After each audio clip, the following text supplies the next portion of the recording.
ආස්වාද ආදීනව නිසරණ භාවනා කිරීම සුඛෝපභෝගීත්වය සහ ආදරය අලලා.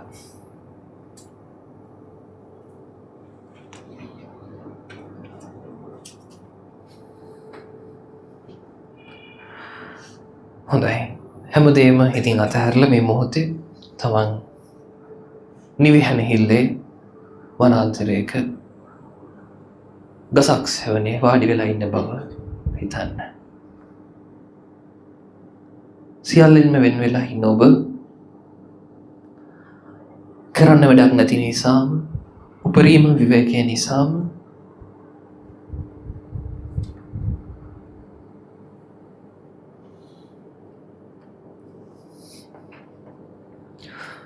තමන්ගේ හිතේ තියෙන සිහින ලෝකයේ ආස්වාදයත් ආදීනවයත් ඒ නිදහස් වීමත් පුරුදු කරන්න හිතනවා.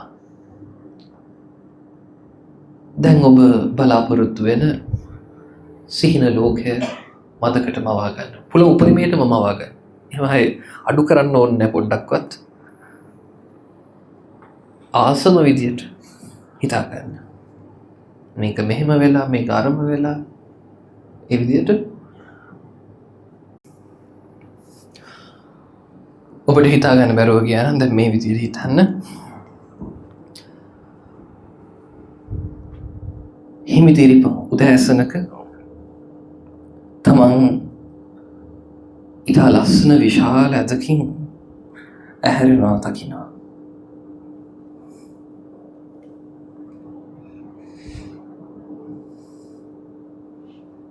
තමන් වැඩිපුරම කැමති කෙනා අම්මා තාත්තා වේවා, දරුවෙක් වේවා, ස්වාමි භාර්යාවක් වේවා තමන්ව බොහොම ආදරෙන් බදාගෙන ඉන්නවා.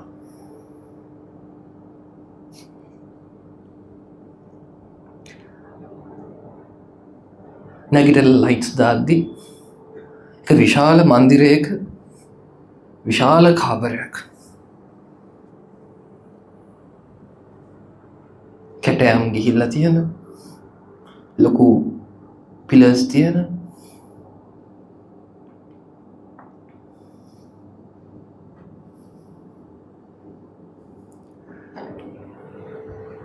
දැන් දෙන්නත් එක්කම නැගිටලා කතා කර කර ඉන්නවා. ඊළඟට ලෝකේ තියෙන හොඳම විශාල ජැකුසි එකක නැත්නම් බාත් ටබ් එකක බැහැලා නානවා. ඒකේ රෝස මල් පෙතිද, ඊළඟට සුවඳ විලවුන්ද, සබම් පෙනද හැමදේම තියෙනවා.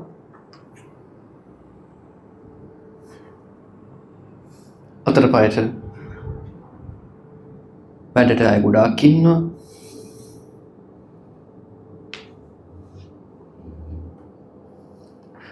නාලා එනවත් එක්කම හවුස් කීපර් කෙනෙක් දොරට ගහලා එන්න අහලා තමන්ට ට්‍රේ එකක තියලා තේ එක බෙඩ් ටී එක දෙනවා. ඊට පස්සේ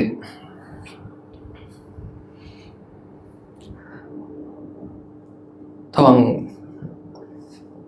දෙකම අල්ලලා කරන නිසා තමන්ගේ ආදරේ කෙනා තමන්ට ලස්සනට ඇඳුම් අඳිනවා, කොණ්ඩේ පීරනවා. හරිම ආදරණීයයි.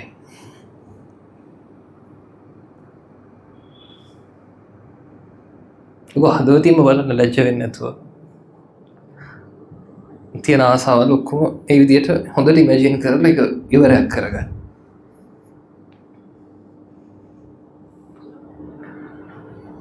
ඉතින් ඊට පස්සේ දෙන්නත් එක්කම උදේ කෑම ගන්න යනවා. පුටු විශාල සංඛ්‍යාවක් තියෙන විශාල රාජකීය කෑම මේසයක්. සර්වන්ස්ලා කෑම බෙදනවා. සමහරවිට අපි ගන්නකොට තව ගෙදර අය අම්මා තාත්තා ආච්චි සීයා එයාලා ඉන්නවා. එයාලත් හරිම ආදරේ තමන්ට.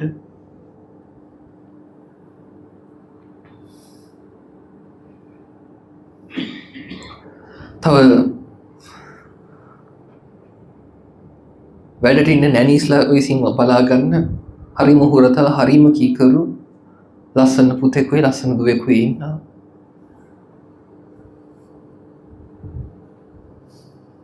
එකට එක වචනයක් කියන්න කිව්වොත් ඉන්න විදියට ඉන්නේ.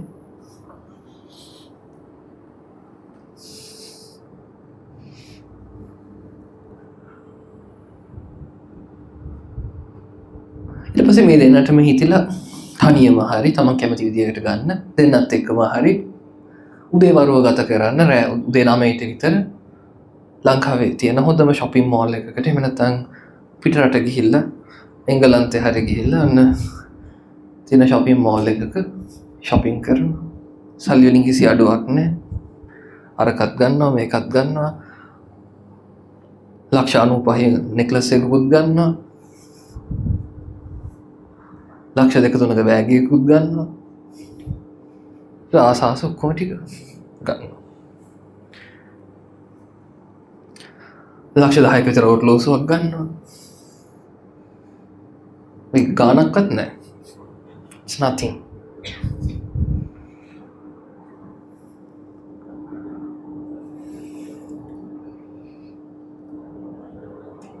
ඔන්න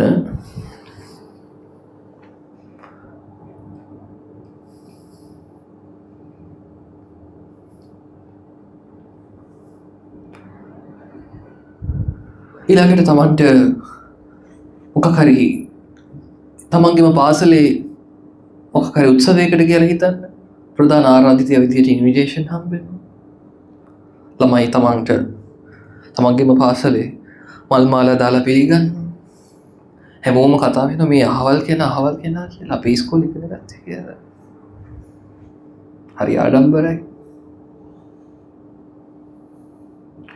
තමන් හරිම ලස්සනයි ඉටි රූපයක් වගේ මූණේ ඇගේ එක කැල්ලක් නැහැ.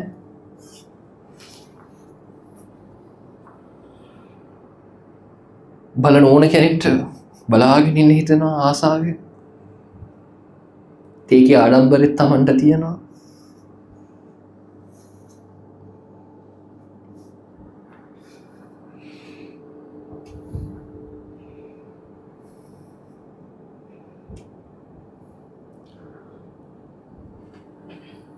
ඒ වගේම ලෝකේ තියෙන හොඳම කෑම රස විඳිනවා.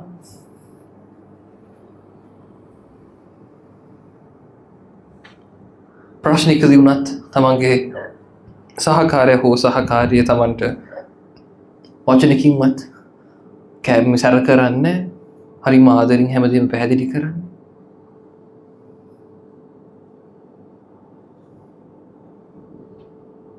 හරිම සාමකාමී හරිම ඒකාකාරී ලස්සන ජීවිතයක්. ඒ වගේ වයසට යනකම්ම මේ සහනය තියෙනවා දෙන්නම ආදරෙන් ඉන්නවා.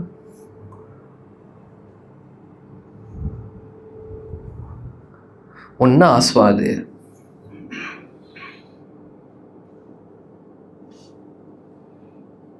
ඔය තියෙන ලෝකේ ලොකු හොඳම වාහන පෙළක් පාවිච්චි කරනවා. ගෙදර ගරාජ් එක ඇරියට පස්සේ හිතමුකෝ වාහන 5ක් තියෙනවා. කැමති එකක් කැමති ලාක තෝරගන්න.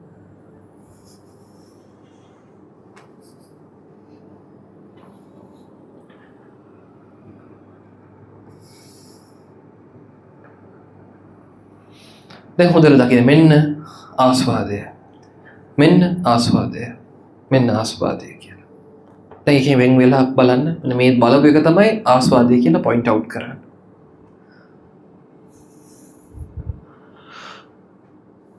කොන්ද කෙලින් දැන් පටන් ගමු ආදීනව. මේ ටික මේ විදියටම තිබ්බත් මේ සිහින ලෝකේ මේ විදියටම සත්‍ය වෙලා හෙට උදේ අර කිව්ව මාලිගාවේ ඇදේ අවුරුදු 25ක් වගේ වෙන ඔබ ඔබේ සහකාරය හෝ සහකාරිය සමග ඇහැරෙද්දී ඒක සත්‍යයක් වුණොත් ඒකෙත් තියෙන ආදීනව අවාසි වෙන්න පුළුවන් නෙගටිව් දේවල් මොනවාද කියලා කල්පනා කරන් යම් බලන්න. කොහොම වුණත් මම ලෙඩ වෙනවා. මාසෙකට සැරයක් දෙකකට සැරයක් හරි ලෙඩ වෙනවා.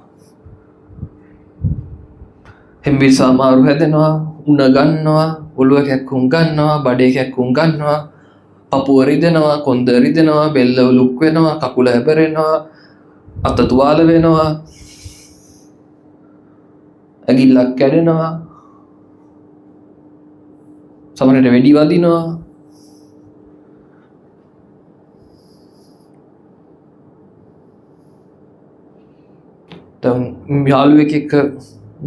යාළුවෙක් අතින් ගුටි කනවා.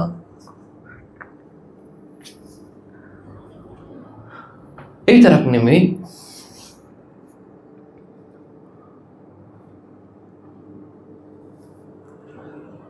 මට මැරෙන්න සිද්ධ වෙනවා.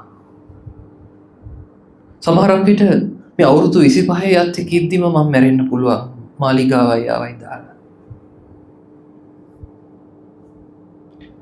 එකෝ ළමයි ලොකු වුණාට පස්සේ මම මැරෙන්න පුළුවන්. එකෝ මම වයසට ගිහිල්ලා මැරෙන්න පුළුවන්. එයා අඩ ඉද්දි වුණත්. මරණ වේදනාවට මට මුහුණ දෙන්න සිද්ධ වෙනවා. හොඳ කෙලින්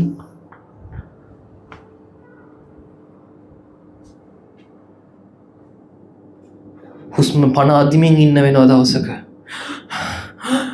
ගාලා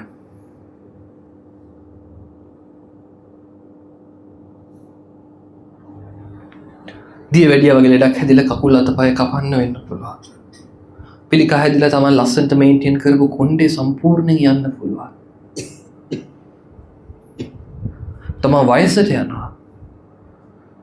පිරලා තිබ්බ කොණ්ඩේ සුදු වෙලා හැකිලිලා යනවා.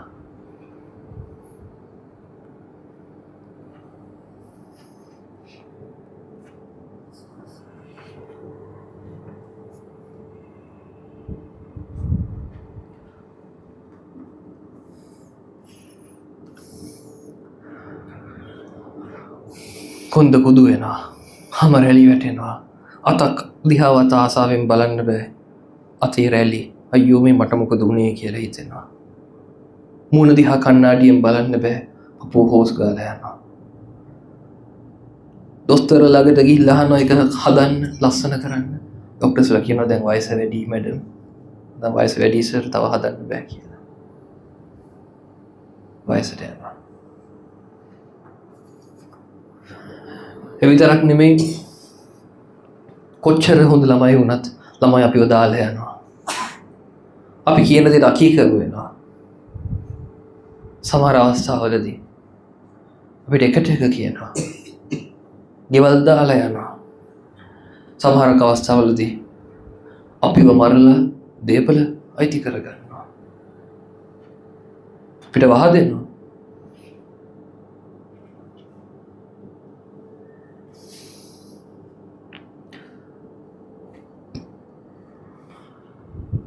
ඒ විතරක් නෙමෙයි, මේ සුඛෝපභෝගීත්වය ගත්තත් ඒකෙත් හිතන් ඉන්න දෙයක් ඒ ජීවිතය ඇත්තක් වුණොත් ඒකේ නෑ. ඒකේ රසාස්වාදය මම සිතින් හිතන් ඉන්නවා.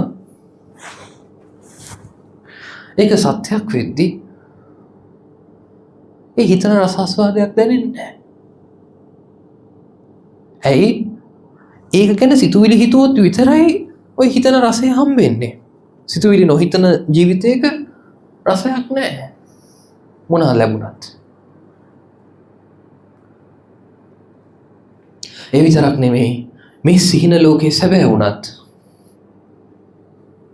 මට ජීවත් වෙන්න තියෙන්නේ මේ දැන් ඉන්න අතෘප්තිමත් ජීවිතේම තමයි. උදේට නැගිටලා ඇඳේ ටිකක් නිදාගෙන තෘප්තිය හොයන, ෆෝන් එක ටිකක් බලලා තෘප්තිය හොයන, ටීවී එක ටිකක් බලලා තෘප්තිය හොයන, කාත් එක්ක හරි කතා කරලා තෘප්තිය හොයන, මොන හරි කාලා තෘප්තිය හොයන, මොන හරි සින්දුවක් අහලා තෘප්තිය හොයන, ඒකෙන් හම්බෙන්නේ නැතිකොට shopping ගිහිලා තෘප්තිය හොයන, ටිකක් යද්දී ඒකත් එපා වෙලා බුෆේ එකක කන්න ගිහිලා තෘප්තිය හොයන. ඒකිනුත් දෙයක් නැතිකොට යාළුවොත් එක පාටි දාලා තෘප්තිය හොයන, පාටි අවසානයේත් මහන්සියක් විතරක් වුණාට පස්සේ නිදාගෙන තෘප්තිය හොයන, ආදරෙන් තෘප්තිය හොයන, ඒකෙන් මදි වෙද්දි ආයේ එපා වෙලා තෘප්තිය හොයන. මෙන්න මේ විදිහේ ජීවිතයක්මයි දැන් තියෙන්නේත්. ඔය ලෝකේ ඇත්ත වුණත් ඕකම තමයි මට ජීවත් වෙන්න තියෙන්නේ.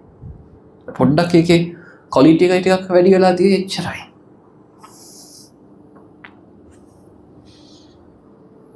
මේ සුඛෝපභෝගීත්වයේ තියෙන්නේ මේ වගේ ස්වභාවයක්මයි. කොන්ද කෙලින් බෙලුසක.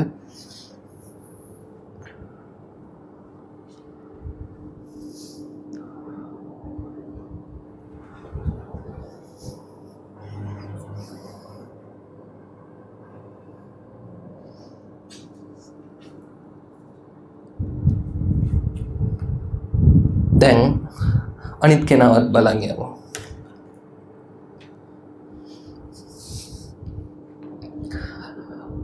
ඒ කෙනත් කොච්චර මෙහෙම හිටියත්, කොච්චර හොඳට හිටියත් ලෙඩ වෙනවා. එයා ලෙඩ වුණාම මට ඊටත් වඩා දුකයි. ඒ විතරක් නෙමෙයි, එයා වයසට යනවා. එයාගේ ලස්සන නැති වෙනවා. එයාගේ පෞරුෂය නැති වෙලා යනවා.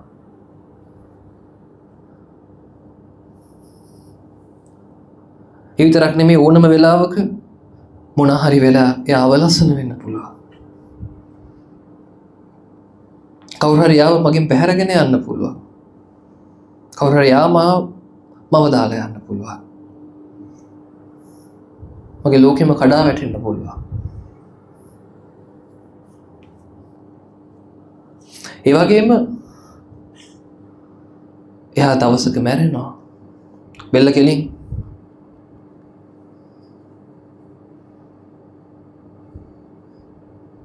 එයා දවසක මරණයටපත් වෙනවා.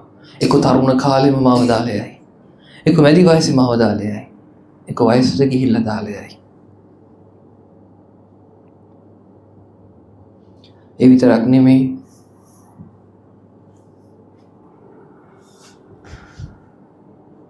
කොච්චර කොහොම හොයාගත්තත් මං හිතන විදියටම දේවල් හම්බ වෙන්නේ නැහැ. මොනවාම හරි අඩුවක් හිටිනවා. සුඛෝපභෝගීත්වයෙන් ගත්තත් මට වඩා ලොකු කෙනෙක් ඉන්නවා. මට වඩා ඉහළ මිනිස්සු ඉන්නවා. මට ලෝකේ කරන්න බැරි දේවල් තියෙනවා. සල්ලි වලට ගන්න බැරි දේවල් තියෙනවා.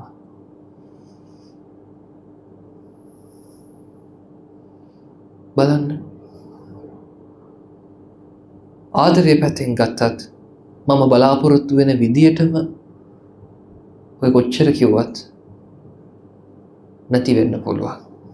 ඒක ඔයාගේ පෙනුම අඩු වෙන්න පුළුවන් බලාපොරොත්තු වෙන විදියට වඩා. ඒක පෞරුෂය අඩු වෙන්න පුළුවන්. ඒක ඔයා කතා කරන විදිය අඩු වෙන්න පුළුවන්.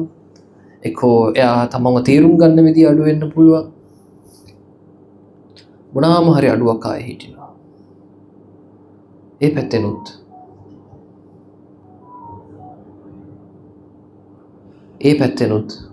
ආදීනව.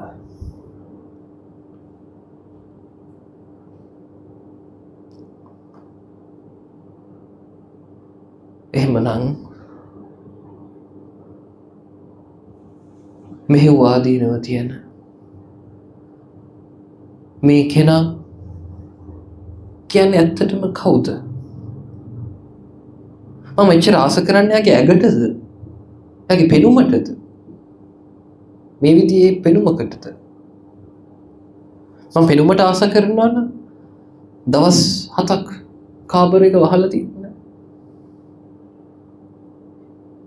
යාගේ ඇත්ත තත්ත්වයේ මේ මොහොතේත් අවම ග්‍රෑම් 50ක්වත් අසුචි එල්ලන් ඉන්න විදිහේ වැසිකිලියක් නොවේද?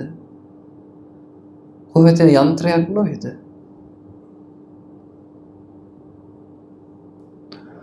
දවස් 2-3ක් තිබ්බත් ඇති. ඇගේ ජරා කරගෙන, මුත්‍රා කරගෙන, දාඩිය පෙරාගෙන, ගොද්ද ගහගෙන, කබ වැක්කිරිලා, කුණු කෙල පෙරිලා, දිවේ මැලියම් බැදිලා,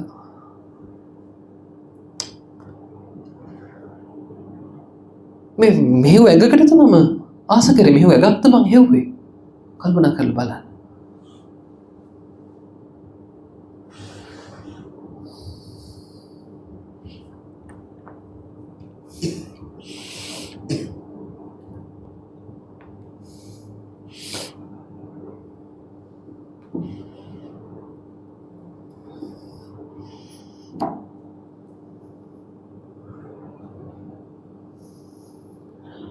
එහෙමනම් ඇත්තටම එයා කියන්නේ මොකද්ද? එයාගේ කෙස්ද එයා කෙස් බලන්න එයාගේ කෙස් වල එයා ඉන්නවද කියලා. එක කෙස් ගහක් මුලින්ම ළඟට බලන්න එයාගේ. මුළු කොණ්ඩෙම බලන්න. කෙස් වල එයා ඉන්නවද? නැහැ. ලොම් එයාත් යට පහළ ප්‍රදේශ වල ලොම් වල බලන්න එයා ඉන්නවද කියලා. ලොම් වලත් නැහැ. නියපොතු එයාගේ මහපට ඇඟිල්ල නියපොත්තේ බලන්න ඉන්නවද කියලා. එයා නෑ. ඉතුරු ඇඟිලි වල බලන්න නියපොතු වල. ඒත් නෑ. දත් ඇට ඊ කියන්නේ කලගේ දත් ටික බලන්න. දත් වල එයා ඉන්නවද කියලා. ඒත් නෑ. සම් එයාගේ ඇතුළ අයින් කරලා නිකන් වෙස් මුහුණක් වගේ මූණ බලන්න, ඔළුව බලන්න. ඒ හමන් කෑල්ල එයා ඉන්නවද කියලා. මස් වැදල්ලේ අත්වල හම් කෑල්ල ඉන්නවද බලන්න. කකුල් වල මේස් වැනි හම් කෑල්ල ඉන්නවද බලන්න. මස් එයාගේ කකුල් වල තියෙන මස් කුට්ටි වල එයා ඉන්නවද බලන්න. රතු පාට. අත්වල තියෙන මස් කුට්ටි වල එයා ඉන්නවද බලන්න. මූණ වැහිලා තියෙන මස් කෑලි වල ඉන්නවද බලන්න.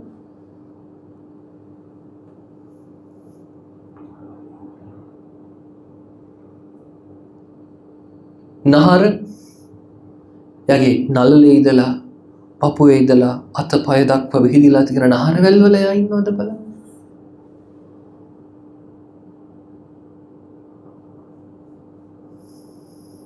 එයාගේ ඇටකටු එයාගේ ඔලු කට්ටේ එයා ඉන්නවද බලන්න.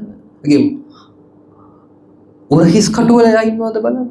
පපුව කටු වල ඉන්නවද බලන්න. උකුල් කට්ටේ ඉන්නවද බලන්න. අත් කටු වල ඉන්නවද බලන්න. කකුලේ කටු වල ඉන්නවද බලන්න. කටුද එයා කියන්නේ. ඇට මිදුළුද ඇට අස්සේ තියෙන ලොදද එයා කියන්නේ. විනිවිද දකින්න. ඒ කකුලක් ඇතුලේ තියෙන ඇට මිදුළු වලද එයා ඉන්නේ කියලා. එයාගේ වකුගඩු දෙක අස්සේද එයා ඉන්නේ. හදවත අස්සේද එයා ඉන්නේ. නෑ. අක්මාවේද එයා ඉන්නේ. නෑ. පෙනහළු වලද එයා ඉන්නේ. නෑ. අග්න්‍යාශයේද එයා ඉන්නේ. නෑ. දලබුවේද එයා ඉන්නේ. නෑ. පෙනහළු වලද එයා ඉන්නේ. හැකිලෙනවා පොඩි වෙනවා. හැකිලෙනවා පිම්බෙනවා. ඒ පෙනහළු වලද එයා ඉන්නේ. නෑ. ඒකත් කොහෙවත් යන යාන්ත්‍රණයක්. එයාගේ බඩවැලේද එයා ඉන්නේ. බඩවැල අතර තියෙන බැදුම් වලද එයා ඉන්නේ. හොඳට බලන්න ඔයාගේ බඩ.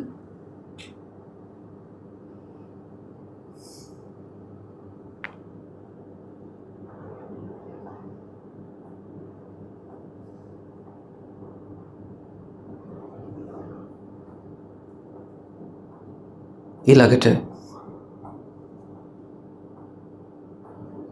එයාගේ නොපැසුණු ආහාර මල්ලේද ආමාශිත එයා ඉන්නේ.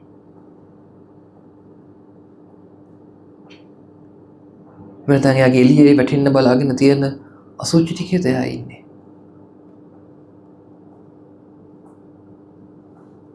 එහෙම නැත්නම් එයාගේ ඔලු කට්ට අස්සේ තියෙන හිස් මොලේ ඇතුලේද එයා ඉන්නේ. මොකක්ද එයා කියන්නේ? හිතලා බලන්න.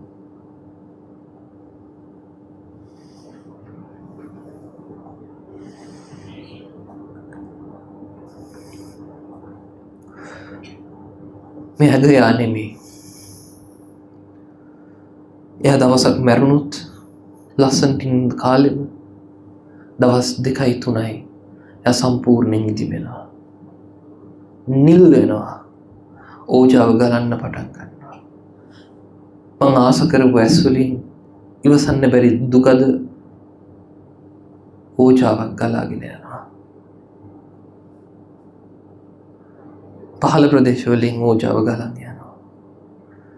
පැත්ත පළාතක ඉන්න බැරි තරම් ගඳයි. අල්ලන්න හිතෙන්නේ නැති තරම් කැතයි.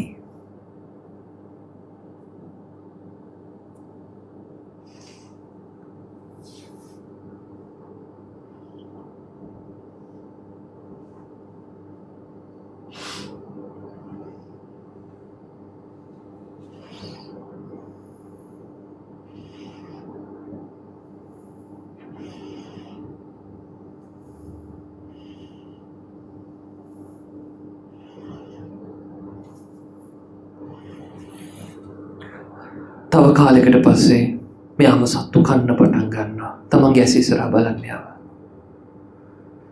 කමුටෙක් ඇවිල්ලා යාගේ ඇස් දෙක උගුල්ලගෙන ඇස් බෝලේ කාලා දානවා. බල්ලෙක් ඇවිල්ලා යාගේ කම්මුල් මස් ඉරාගෙන යනවා. බලන් ඉන්න බෑ. ඒ අස්සෙන් දත් පේනවා.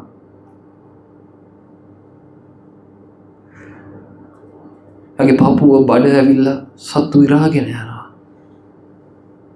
බඩවැල් බොකු පාර දිගට ඇදෙනවා. කොන්ද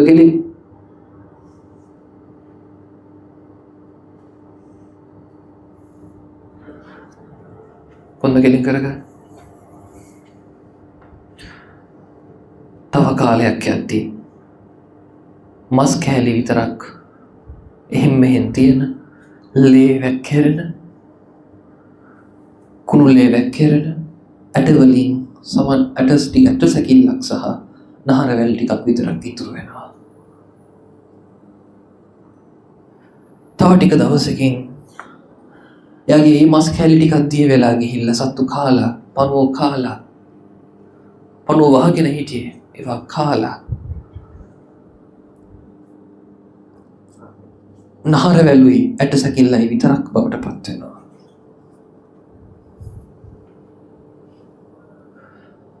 තවත් කාලෙකින් මේ නහර වැල් ටිකත් දිරලා යනවා. ඇට කටු ටික හිම බිම වැටෙනවා.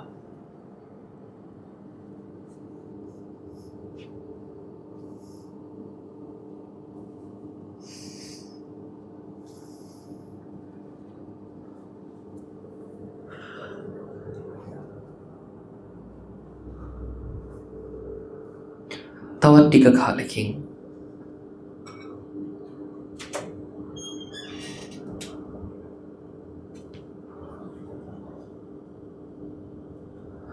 ඇටකටු ටික සීසී කඩ විසිරෙනවා. කෝයා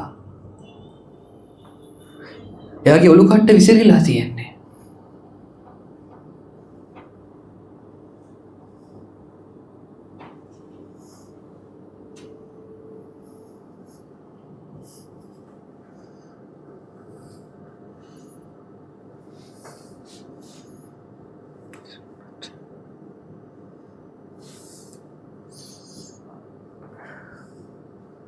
තව ටික කාලෙකින් ඒ විසිරිලා තියෙන ඇට කටු ටික දිරන්න ගන්නවා.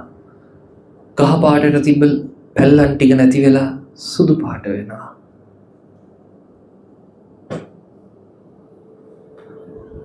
තවත් ටික කාලෙකින් එයාට කටු දිරලා බිමට පස් වෙනවා.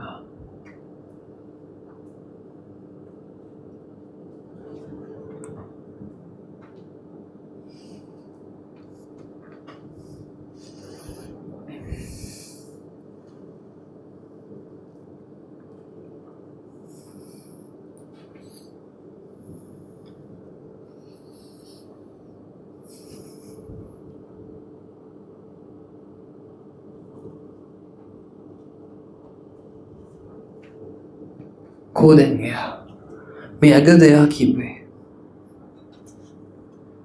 ඉතින් හොඳට දැන් පේන්න ඕන මේ ඇග එයා නෙමෙයි කියලා. එයාගේ වේදනාව වලටද මම එයා කිව්වේ. මම එයාට ආදරෙන් කතා කරද්දී එයාට සතුටු හිතෙන එකටද මම එයා කිව්වේ. මම එයාට බනිද්දී එයා අඩපු එකටද මම එයා කිව්වේ. වේදනාවටද මම එයා කියලා කිව්වේ. නෑ. වේදනාව කියන්නේ එයාගේ යාන්ත්‍රණයේ ක්‍රියාකාරීත්වයක්. ඊට සප්පාය අරමුණක් එද්දි යන්ත්‍රයකට සැපක් දීලා ප්‍රතිචාර දක්වනවා. අසප්පාය අරමුණක් එද්දි මේ මොලේ සහ ස්නායු විසින් ඒකට දුකක් දීලා ප්‍රතිචාර දක්වනවා. ඒ යාන්ත්‍රණයක් වේදනාව. මේ වේදනාව යා නෙමෙයි.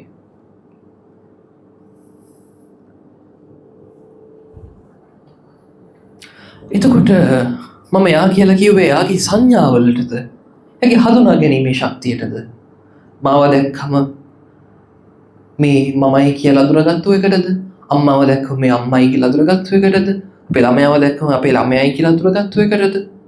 එහෙම නැත්නම් අපි ගේ කියලා දැක්කම මේ ගේ කියලා අඳුරගත්තු එකටද? මගේ කටහඬ විතර අඳුරගත්තු එකටද? ඒකද මම එයා කියන්නේ. නෑ. ඒකත් එයාගේ යන්ත්‍රයට කවුරු හරි මුලින්ම දාපු දෙයක් ත්‍රීට සමාන අරමුණක් එද්දි ඒ නම් කිරීම මේ යාන්ත්‍රණයෙන් දානවා. එක ක්‍රියාකාරීත්වයක්, යාන්ත්‍රණයක්. ඒකත් එයා නෙමෙයි. ඒකවත් එයාට පාලනය කරන්න බෑ.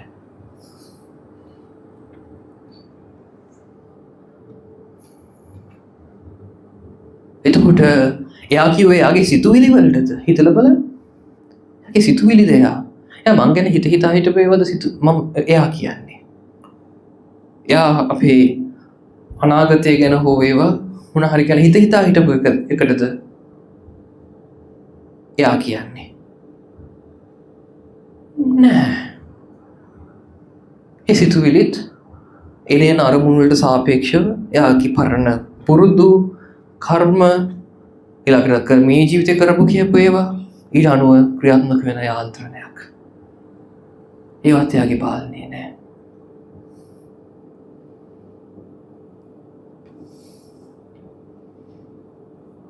එතකොට එයා කියන්නේ එයාගේ විඥාණයටද දැනෙන බවටද? එයාට පෙනෙන බවටද එයා කියන්නේ? එයාගේ ඇහෙන බවටද එයා කියන්නේ? එයාගේ දැනෙන බවටද එයා කියන්නේ? එයාගේ හිතෙන බවටද එයා කියන්නේ? එයාට මං ඉස්සරහට ආපුවම මාව පේනවා, මං කතා කරපුවම එයාට මාව ඇහෙනවා, මං අල්ලපුවම එයාට මාව දැනෙනවා, එයාට මං ගැන හිතෙනවා. මේ දැනෙන ගතියද එයා කියන්නේ? නෑ. මේ දැනෙන ගතියවත් එයාට පාලනය කරන්න බෑ. ඒක සම්පූර්ණයෙන්ම යාන්ත්‍රණයක්. එයාගේ මයික් දෙක නැමැති, කන් දෙක නැමැති මයික් දෙකට සද්ද වදිද්දි ඒක ඉතින් එයාට දැනෙනවා. ඒක යාන්ත්‍රණයක්. මාගේ සද්ද වැදුනත්, කාගේ සද්ද වැදුනත් දැනෙනවා. එයාගේ කැමරාස් නැමැති ඇස් නැමැති කැමරාස් වලට මොන රූපේද වදින්නේ ඒක දැනෙනවා. යාන්ත්‍රණයක්. පේනවා. ඒ විඥානයත් නෙමෙයි යා කියන්නේ. එහෙනම් මොකක්ද එයා? මං කාවද හෙව්වේ? කොහෙවත් නැහැ. හිස් දෙයකින්ද යාන්ත්‍රණයකින්ද මම මේ අමුතු ආසාවක්, අමුතු ආදරයක් හෙව්වේ. අමුතු සතුටක් හෙව්වේ.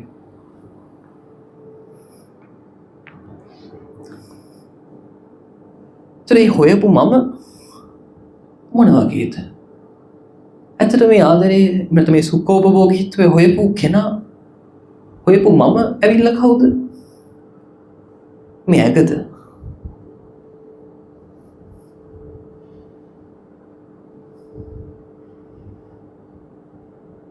තමන්වත් දවස් 5ක් දාලා බලන්න කාමරේට ජීවිතේ පාවෙන්නේ නැද්ද කියලා.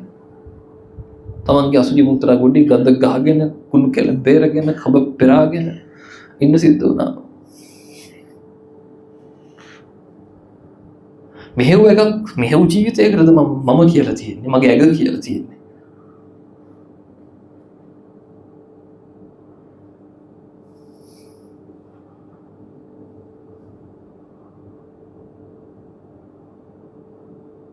මෙහෙව් ජීවිතයකටද මේ ජීවිතයක මේ මම මගේ ඇඟ කියලා කියන්නේ, මම කියලා කියන්නේ මේ ඇඟටද? මේ කෙස් වලද මම ඉන්නේ? බලන්න ඉක්මනින්. මේ ලොම් වලද මම ඉන්නේ? බලන්න. මගේ නියපොතු වලද මම? මේ දත් වලද මම ඉන්නේ? මේ සමයේද මම ඉන්නේ? හම් කැලේද?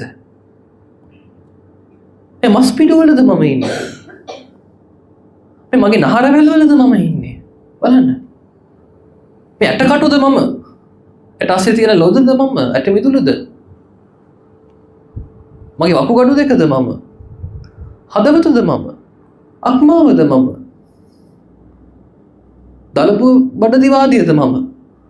පෙනහළු දෙකද මම? අර දිග බඩවැලද මම කියන්නේ කො? ඔය බඩවැල අතර තියෙන බැදුම්ද? අතුරු බහන්ද?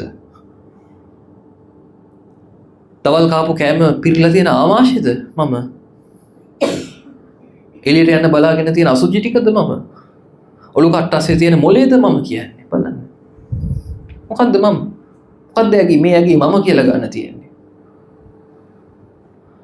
එහෙනම් මේ සුඛෝපභෝගීත්වයක්, සතුටක්, සැපක්, ආදරයක් කිව්වේ මගේ වේදනාවද?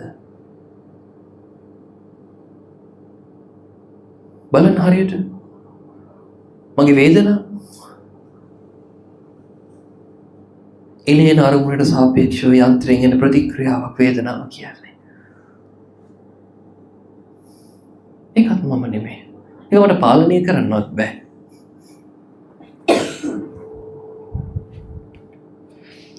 ඒතර සංඥාවද මට මේ හඳුනා ගන්න පුළුවන් හැකියාවද මම කියන්නේ. මේ හඳුනා ගැනීම හැකියාවත් මගෙන් කලින් මේ යන්ත්‍රයට ෆීඩ් කරපු ඒවා සමාන අරමුණු වෙද්දි ඉස්සරහට එනවා. මතකයක් ඒක. මෙමරි එක. යාන්ත්‍රණයක්.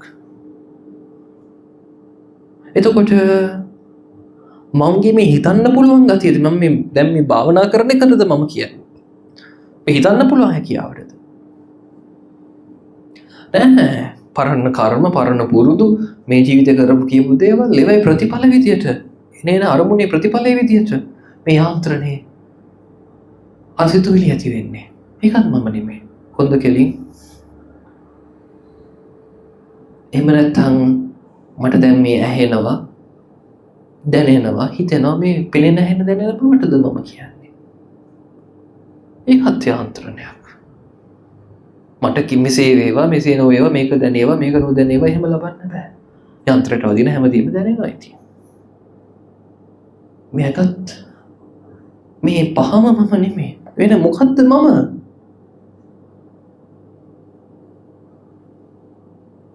කොහෙවත් යන යාන්ත්‍රණයක් බඳු ඇගකටයි නම් කර ගැනීම ටිකකටයි ටිකකින් ආදරේ හෙව්වා. මොකද්ද සතුටක් හෙව්වා. ඒතර හොයලා තියෙන මමත් කොහෙවත් යන යාන්ත්‍රණයක්, ක්‍රියාකාරීත්වයක්, අනාත්ම දෙයක්, ආත්මයෙන් ශුන්‍ය දෙයක්. ඇත්තටම මෙතෙක් වෙලා මම මොකද කරලා තියෙන්නේ? ආසාව, සුඛෝපභෝගීත්වය, ආදරය කියලා, ආස්වාදය කියලා හොයලා තියෙන්නේ. මේ මොහොතේ මේ යාන්ත්‍රණය තුල ඇති වෙලා නැති වෙලා ගිය බොල් සිතුවිලි මාත්‍රයක් විතරයි.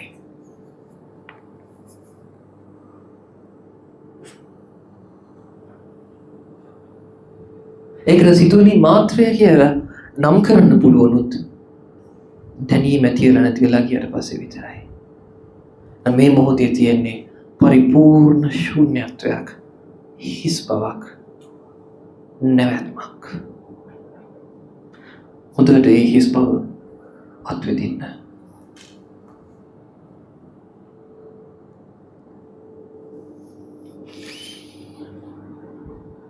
එහෙමනම් අන්න ආස්වාදය මේ නාදීනව මම මේ ආස්වාදය ලබන්න තියෙන කැමැත්ත, මේ මෝඩකම මේ මොහොතේ පරිපූර්ණයෙන්ම අතහරිමි කියලා හරියට ඉතින් අතහැරලා දාන්න. මේ ආසාව හොයන ගතිය, මේක හොයන ගතිය, මේක මදිකම සම්පූර්ණයෙන්ම මේ වෙලාවට අතහරිනවා කියලා අතහරින්න. එකවර සිද්ධ නොවුණු දෙතුන් වතාවක් කරන්න. එවිට සිතට නිවන අරමුණු වෙනවා ඇති. ශුන්‍යතාවයේ හාගිය හිස් මමවත් හිස් බවවත් නොදැනෙන සංඥා වේදනා සංසිඳුණු පරිපූර්ණ නිවියාමකට ජීවතුන් අතර සිටියදීම, පණ ඇතුව සිටියදීම, සිහිය ඇතුව සිටියදීම ලෝකෙන් විසංයුක්ත වීම ඔබට ආරම්භ වෙනවා ඇති. ඒ අත්විඳින්න.